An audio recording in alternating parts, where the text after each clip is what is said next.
The 1990s saw the birth and rise of the first-person shooter with games like Doom, Quake, and Half-Life. Their single-player components took the forms of fairly basic, linear campaigns, but their multiplayer modes followed a now extinct formula. Arena shooters, they were called. Players spawn in a small map with weapons and supplies scattered throughout, for which they must battle. While Quake 3 Arena is now generally considered the purest and most competitive of the lot, it was not my introduction, nor is it my favorite. I tried getting into Quake Champions, but the movement felt awful to me. That's nothing to say of how skill-based these games are and how good people have gotten over the past 3 decades. If there ever was a genre for hardcore sweatlords, this is one of them. Still, my first-person shooter and first arena shooter was Unreal Tournament, a multiplayer spin-off to Unreal, another single-player focused campaign experience. I tried playing proper multiplayer a few times, but the servers were modded to hell and back, and I had no idea what was happening. Still, that's not the point of the video. I'm not here to show you how incredibly skilled I am, or teach you how to play. I'm here to revisit this legend 14 years since first trying it, and share my personal experiences, and look at the game from a modern perspective.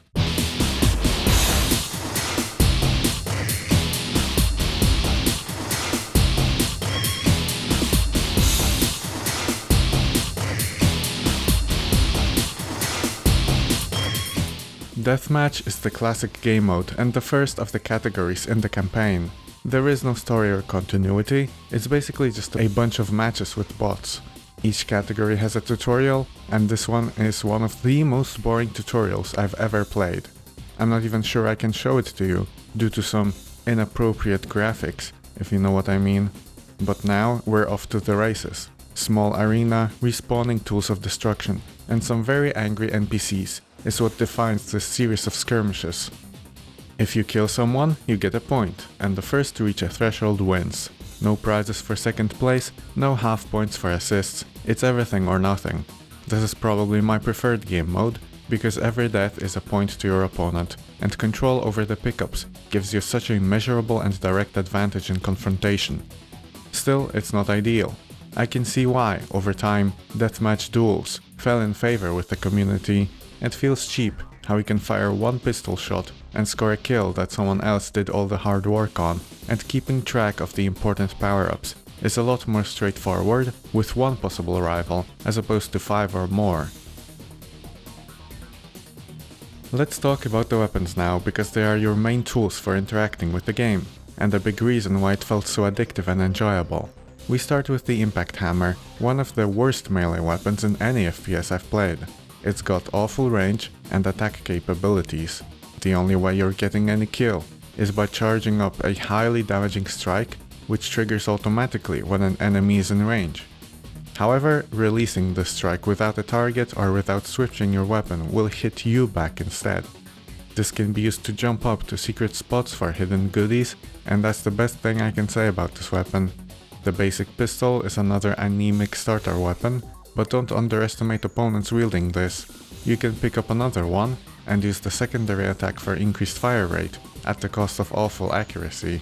The damage output becomes respectable, but you're still better off getting anything else really. The bio rifle is the next in line, and it's the only thing that you'd pick a pistol over. It fires these really slow globules of goo, which stick to surfaces. The secondary fires out a bigger blob, splitting into smaller ones. It's extremely difficult to hit anyone with this, and the AI seems very good at avoiding the ones on the ground. A joke weapon, if ever there was one.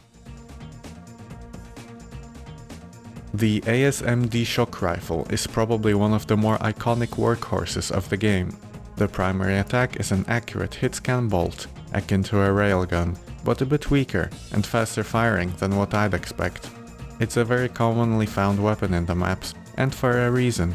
The secondary attack fires out slow balls, which deal a bit more damage, but are too hard to hit things with. However, hitting this ball with the primary will detonate it into a powerful blast. This so-called shock rifle combo is difficult to pull off, but very satisfying and skill-based. It's one of the defining features of the Unreal Tournament series. Still, I found it quite difficult to use in this game, and back when I actually played a bit of the newest one, I was scoring kills consistently. Maybe it's something about the bot AI. The pulse rifle is a sort of plasma gun equivalent, quickly firing out projectiles. They are too slow to hit anything reliably, and this mode is basically useless. It's the secondary fire that turns it into a lightning gun with an exceedingly satisfying sound effect. This also comes with a sort of proto-spray functionality, letting you draw on walls, another fun and iconic weapon. The Ripper is a disc thrower, and it's another impractical letdown. It's hard to hit anything, and even in ideal conditions, the ricochets prove a bigger threat to you than the enemy. Its only saving grace is the ability to instantly decapitate enemies upon a lucky headshot, which is the only way you'll come out on top when wielding this weapon. The alt fire sends out an explosive disc instead, and I'm not sure how to use it.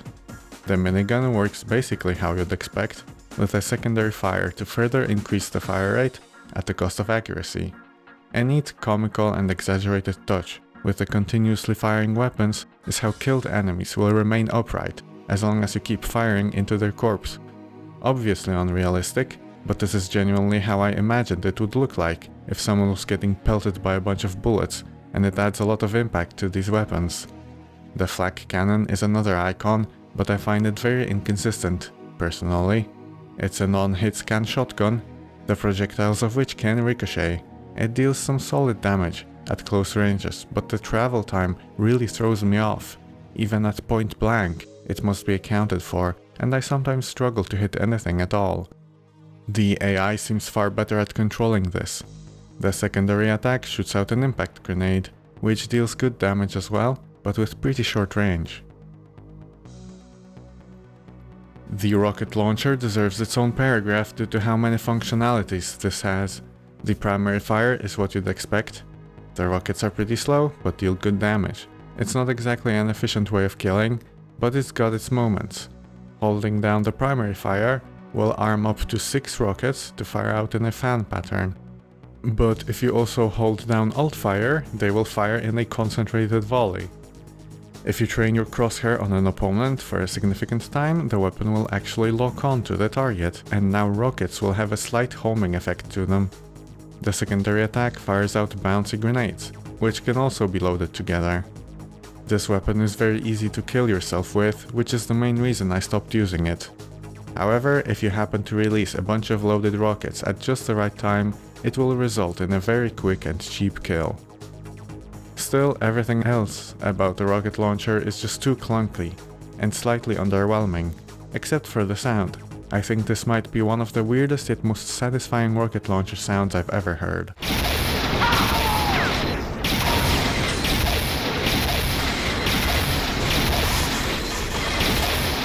The last two weapons share the same slot, even though they have nothing in common. The sniper rifle is... Hey, what am I playing here? An M4? In my Unreal Tournament?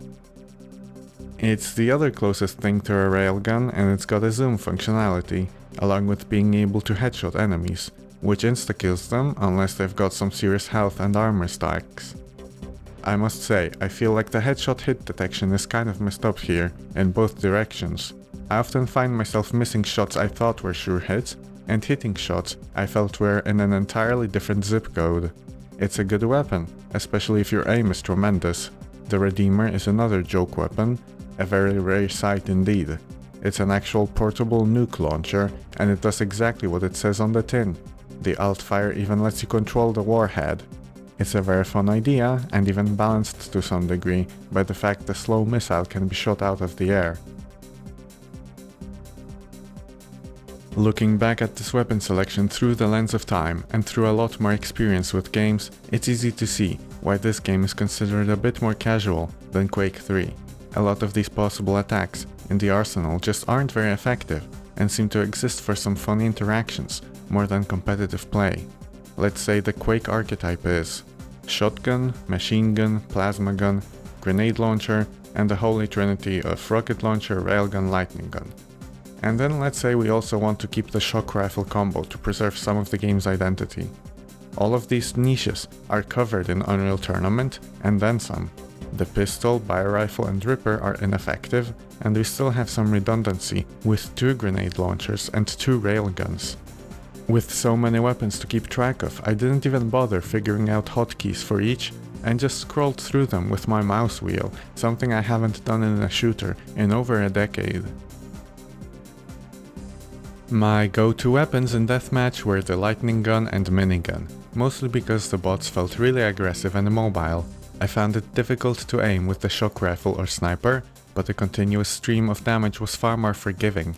I was playing on the masterful difficulty this time, and the AI felt very aimbotty. It would snap to me with perfect accuracy and inhuman reaction time.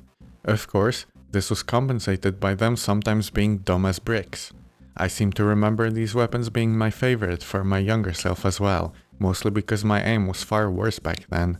I don't remember which difficulty level I played on, but it was probably the default one, and I don't recall them being this inhumanely good. I'm also pretty sure by now that the different bot characters might have different behavior parameters. I think the hardest match for me in the deathmatch category was on the map Malevolence. The map itself is a pretty standard map, but the opponents are what made it special. 1 normal human and 1 android.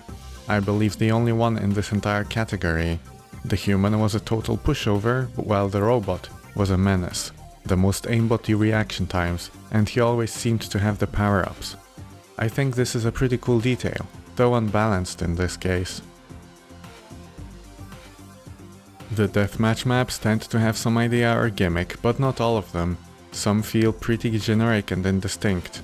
When they don't, we're left with classics, like Liandricore, a large cylindrical arena with several levels and side passages, Kuz Galleon, set on a pirate ship, or Pressure, where a rocket launcher is bait to spring a trap and implode someone for free.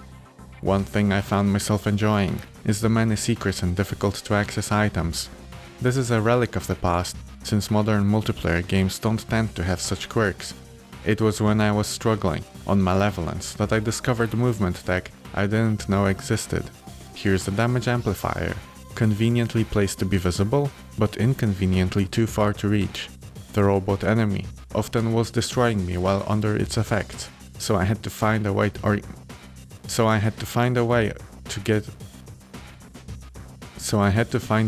of get my hands on it. Should be to get my hands on it. Jumping from the lift doesn't work, and it's too far to leap from the platform.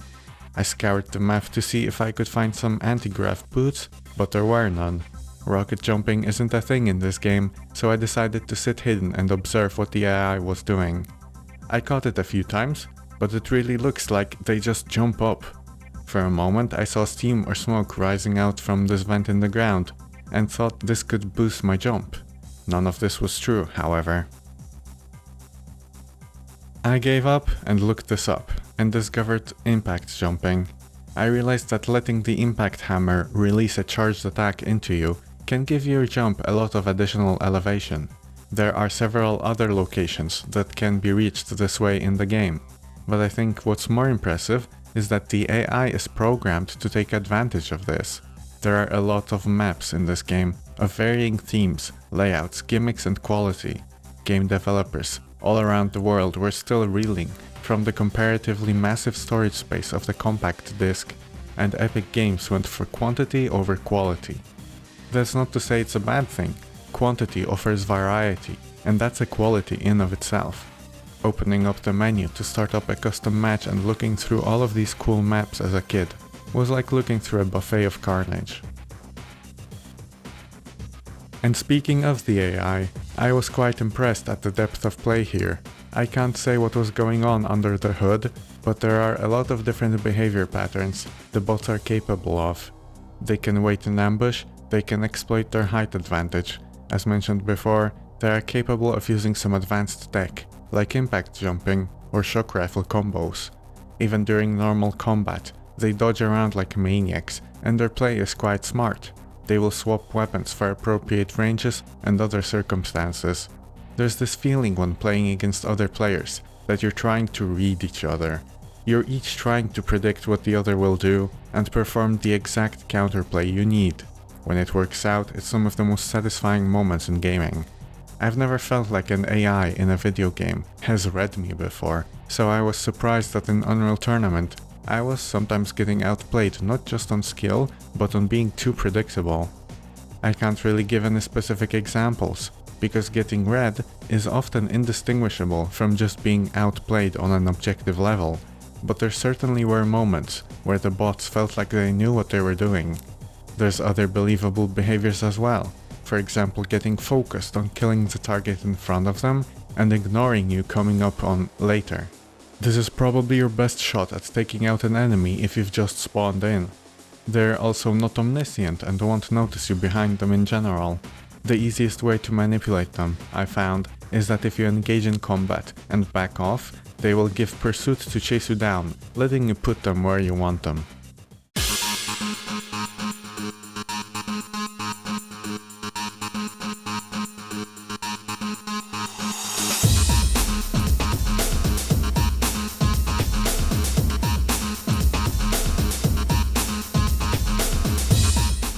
Domination was the next game mode. Players now make up 2 teams, and maps feature 3 control points.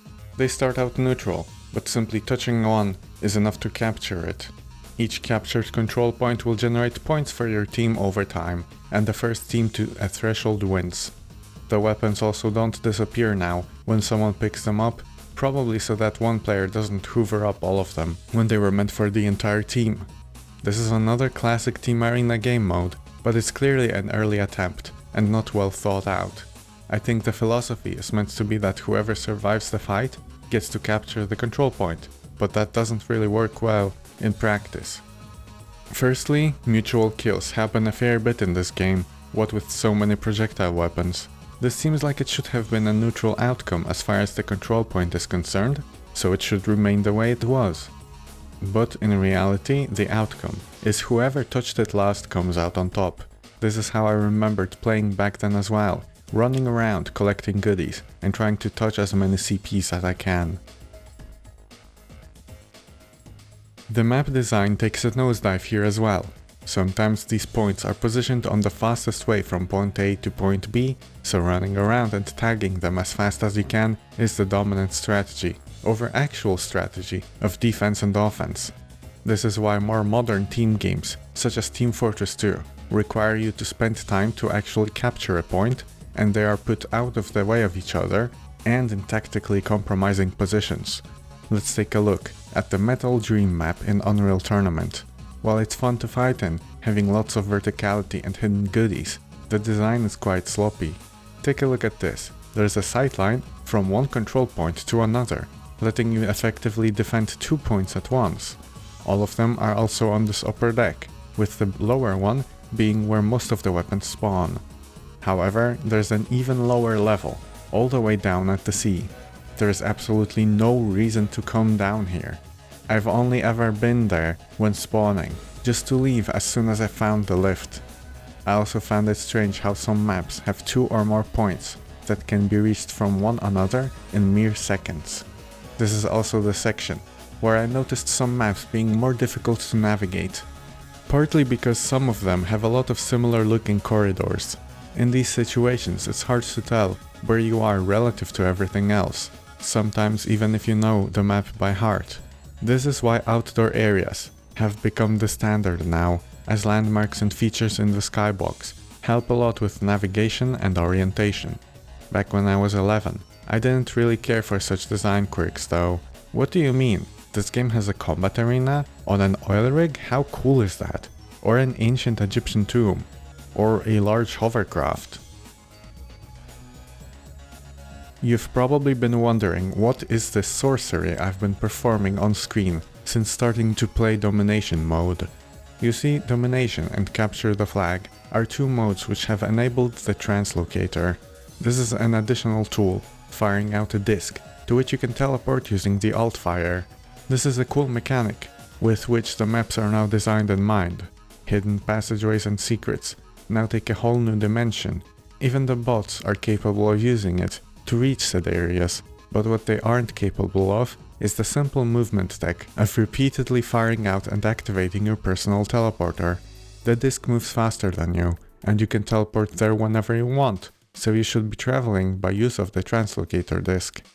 That is, unless you're expecting confrontation. The weapon switch speed in this game is quite slow.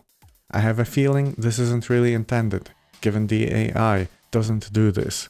When I played a bit of the newest game, I had a taste of what it's like trying to kill someone using this trick, and it's a very trippy experience. It took me a while to get this tech figured out, back when I was a kid. I haven't mentioned this before, but by pressing V, you can open up a voice line menu. Not only will the bots use this to shit talk you, but with the new team interactions, you can now give orders to your bot teammates.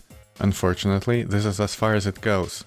They are still bots, so you can't really communicate properly, and I found having information would have been more useful than obedient teammates. Sometimes they will bark out callouts, such as finding the enemy flag carrier or requesting help with defense, but the only way to actually know where they are is to look up at the corner of the screen and read their location, which may be very unhelpful if you're unfamiliar with the map. This is why I feel a minimap or some other HUD element showing you some of this information would have been helpful. The commands you can give are pretty basic, and basically who the fuck wrote this script? What the fuck is this bullshit? The commands you can give are pretty basic and essentially boil down to either attacking, defending, sticking together with you, or run around collecting stuff while engaging in skirmishes. If you don't issue any orders, the bots will assume these roles on their own when the match starts. Thankfully, the bot AI seems to be quite objective focused and understands that they are the only way to win in the team game modes.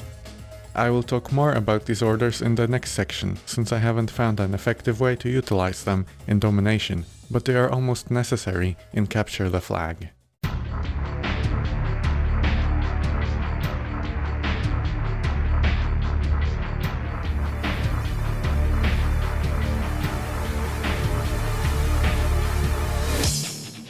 I'm gonna get this straight right off the bat, so we're on the same page here. I don't like Capture the Flag, and I never did. It's considered the classic team game mode, but especially in Unreal Tournament, the rules and maps lend themselves to create extremely tedious and boring experiences. 2 teams, 2 bases, 1 flag for each, take it and bring it to your own to score. You spawn in your base, or close to it, and there tends to be weapons and supplies for some initial firepower. It's extremely rudimentary compared to something like, say, Team Fortress 2, in which this mode isn't exactly stellar either. You never know where the flags are, whether they are in their initial positions or have been taken. This should put emphasis on communication, but I'm playing with bots here. Furthermore, for some godforsaken reason, your flag has to be at your base to be able to capture that of the enemies. If 2 teams have taken both flags, they will now have to go all the way back to the other base and win the fight.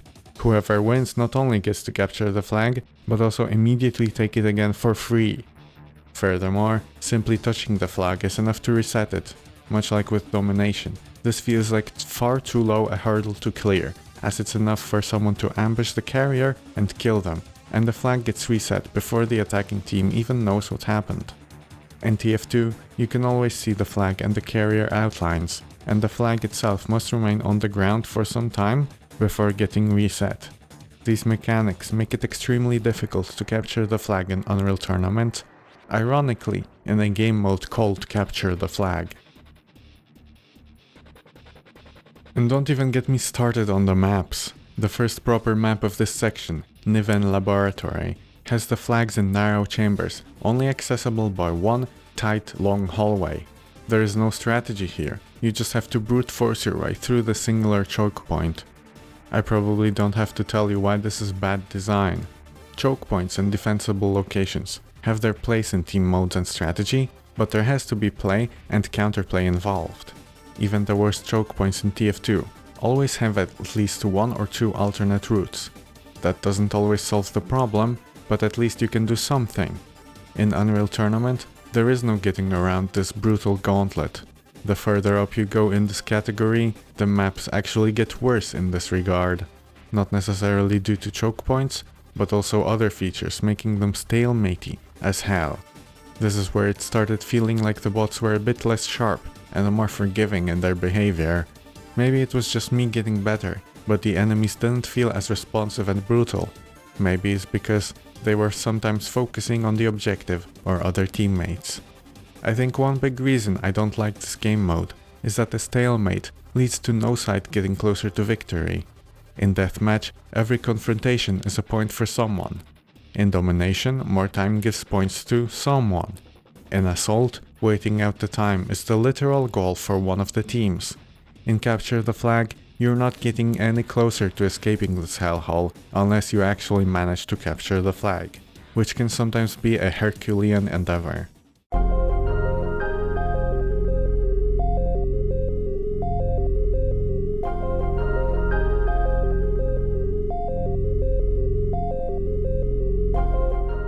Facing Worlds, the most iconic map of Unreal Tournament. Itself an imitator of 2 Fort from the older Team Fortress titles. It's a really cool idea and very fun to experiment on. 2 towers and 1 bridge suspended in space, a flag each at their bases and 3 teleporters. All 3 of them take you to different levels of the tower. Only a few weapons on the entire map. Ripper, Rocket Launcher, Redeemer, Shock Rifle and Sniper Rifle. But only the final 2 will be of any practical use.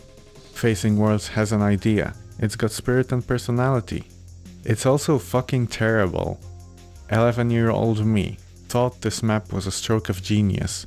If you describe the premise in words on a page, it sounds like an incredible concept that plays into fantasies and wonders of organically developing combat scenarios. However, there is a reason modern maps put more thought into their layout and end up more complex. This map's simplicity means only one thing happens here, and that thing is Sniper Hell. The purchase have view of 99% of the map's surface area, and to get to the enemy base, one must expose themselves to said snipers for such an incredibly long time. Hell, even most of the spawn points are outside. Thankfully, the AI is not smart enough or good enough to utilize said purchase to their full potential. So I found a cheesy workaround. I ordered all of my teammates to take the enemy flag while I sat alone in my tower, single-handedly locking down all of the enemy combatants to an endless cycle of respawning.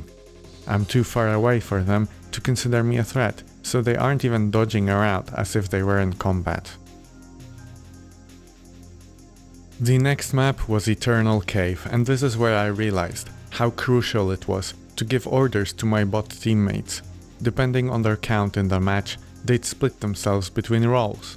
One would always be defending, one would always be attacking. One would be controlling the map, and the remaining 1 or 2 would join one of the other roles.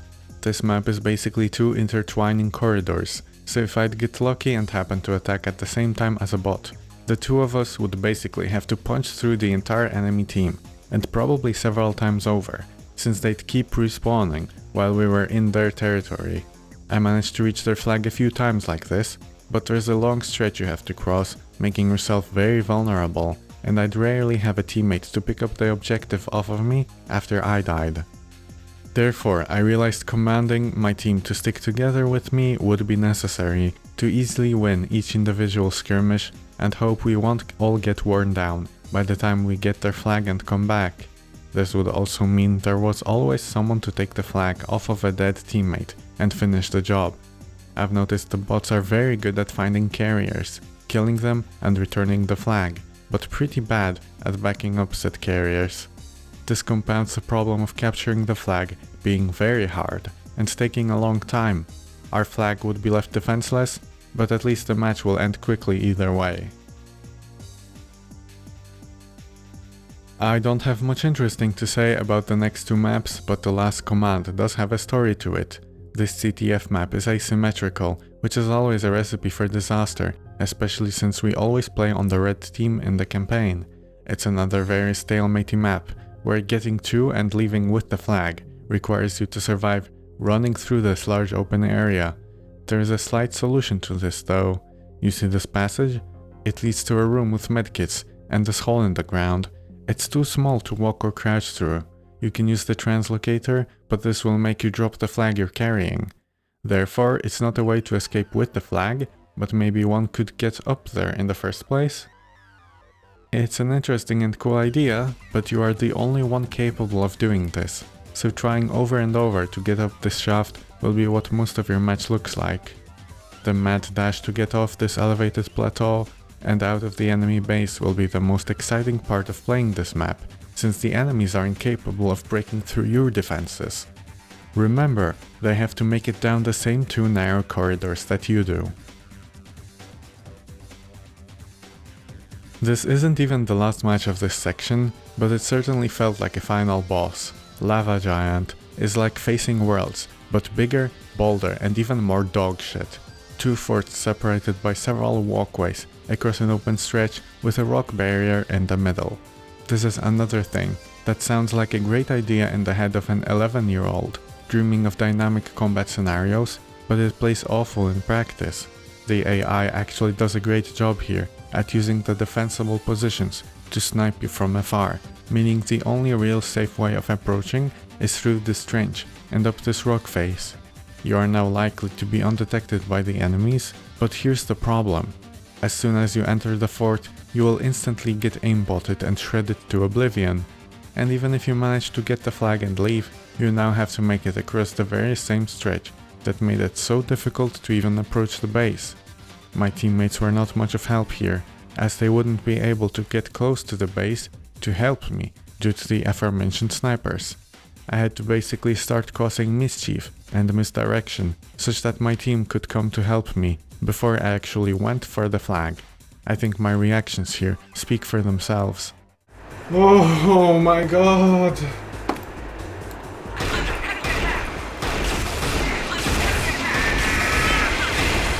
Where's the flag? Fuck. Okay.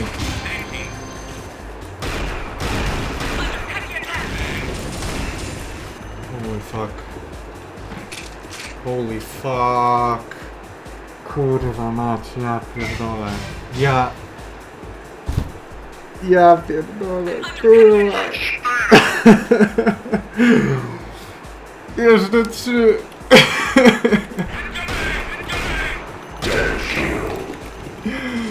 Jeszcze 2. Pierdolę, kurwa.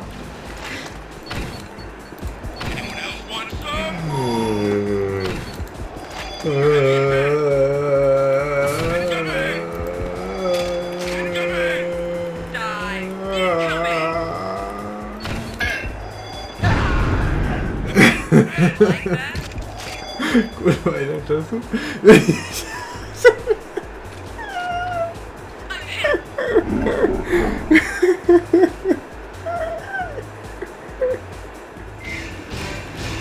O Boże, o kurwa, o zaraz mnie coś pierdolnie, zaraz mnie coś kurwa wyjebie w pizdę. Dobra, osłaniajcie mnie, pizdy. Osłaniajcie mnie. Osłaniajcie mnie, kurwa, nie. O, osłaniajcie mnie. A, nie wejdę tamtędy.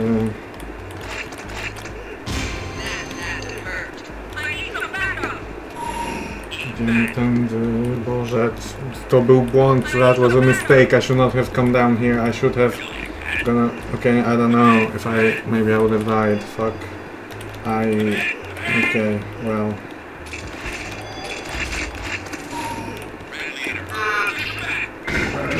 O, 36 minut, kurwa.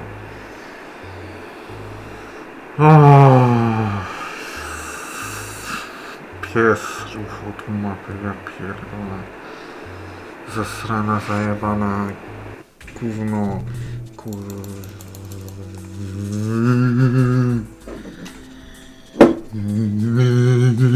pierdolce dostaję.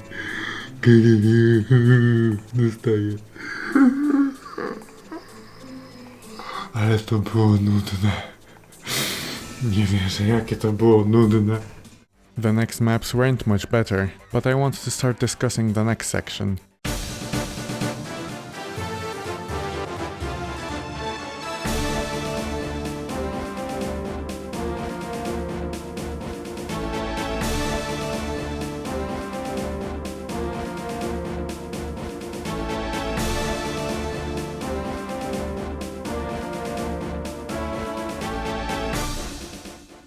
Assault was my favorite game mode back in the day, and I was surprised at how well it holds up.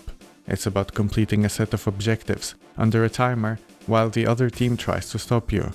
If you manage to beat the clock, you swap sides, and now you have to defend the base for the duration it took you to attack it. If an attacking team runs out of time, they lose. If they beat the previous time, they win. The actual objectives vary from map to map, and goddamn, these maps are some standouts. Frigate is our first match, and it requires us to fight through the ship, destroy a compressor, and fire the main guns. Yes, this is supposed to be a frigate. Yes, it looks ugly as hell.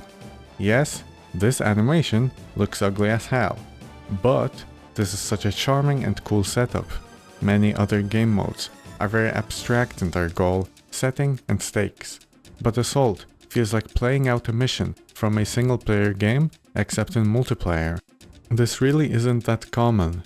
Many modern team multiplayer games involve you capturing these abstract and arbitrary control points, or flags, or what have you.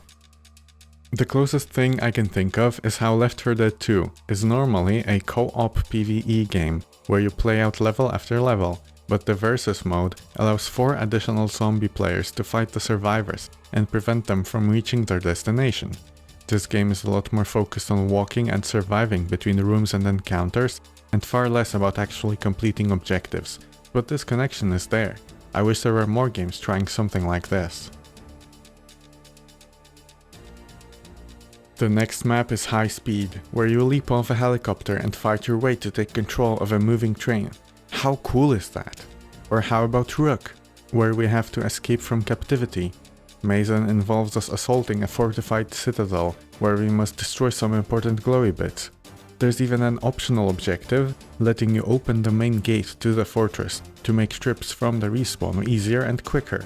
Ocean Floor starts off in a submersible, from which we must dive into a base and destroy 4 control terminals, in any order.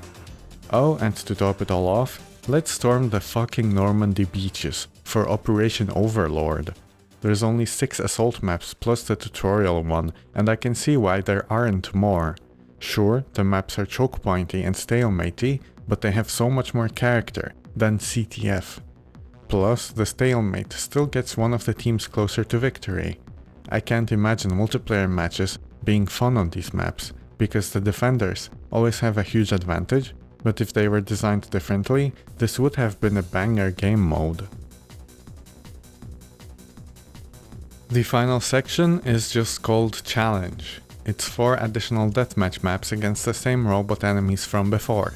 The frag limit is always only 15, making for lightning fast rounds, where if you aren't performing at your highest immediately, you'll get eaten out. The robots are surgically accurate, impossibly nimble, and have the reaction times of causality itself. For some reason, the rule about persistent weapons itself persists here from the team game modes. The maps are quite fun, but I struggled on Phobos Moon and Zeta Station for a long time and almost dropped the game there and then. After banging my head against the wall for several hours combined, I found that using the lightning gun to engage on already distracted enemies was the easiest way to score some easy kills, and that became my dominant strategy. Morpheus is a highly open map with low gravity, meaning enemies will often engage amongst themselves, letting me pick them off with the railgun this time. The final map is Hyperblast, set on the inside and outside deck of a spaceship traveling at warp speed, and has you face off against Zahn Krieger. It was far easier than I remembered it being. Because it's a duel, it's not that hard for you to lock down the shield belt and invisibility, the 2 most powerful items on the map. Both of them are far more potent in his hands than in yours, the former due to Zahn's great aim, and the latter due to your reliance on visual stimuli. As long as you get the first kill, they are yours to take, and now you have a permanent advantage until the end. The enemy did not feel as relentlessly evasive as the previous robots, so the lightning gun proved to be a great weapon again. I remember really struggling on this map when I was young, but I think it was all nerves. I found myself quite calm playing Hyperblast now, because I knew all I really needed to do was lock down the 2 power-ups. This closes out my revisit of Unreal Tournament. Before I started playing it this time, I was concerned this was going to be a case of never meet your childhood heroes. I've already burnt myself playing games I remembered fondly from my childhood and realizing they were actually awful. In some ways, this proved true of this game as well. Maps such as Facing Worlds, Lava Giant, and basically the whole lot of the CTF category seem like cool and fun ideas in the head of someone who knows nothing about game design. In practice, they are static slogfests that would not make it anywhere near the full release of a modern multiplayer game. This even applies to the mode I loved as a kid, Assault. However, the immaculate vibes, execution, and scripted events somehow impress me even more than in the yesteryears. There's just something extremely compelling to me about executing some simple, asymmetrical scenario of capture and defend with a specific and not abstract goal. I also found a new appreciation for some deathmatch maps, such as Peak Monastery and Liandry Core. The combat doesn't excite me quite as much as in the past, probably partly because I've already played so many FPS games by now, but it's an undeniably quick pick up and play option without any grand commitments. For as much as I ragged on about Facing Worlds, I'm also glad it exists. There is a lot of storage space in the world, and some of it can surely be dedicated to charming experimental maps of Sniper Hell and Headshot Heaven. And the same goes for all the other wide variety of weird and quirky maps. Thanks for watching. Hey guys, I hope you liked the video. If you do, I would really appreciate if you hit like and subscribe. I want to get monetized, which would help me spend more time and effort making these videos. So if you want to see that, you know what to do.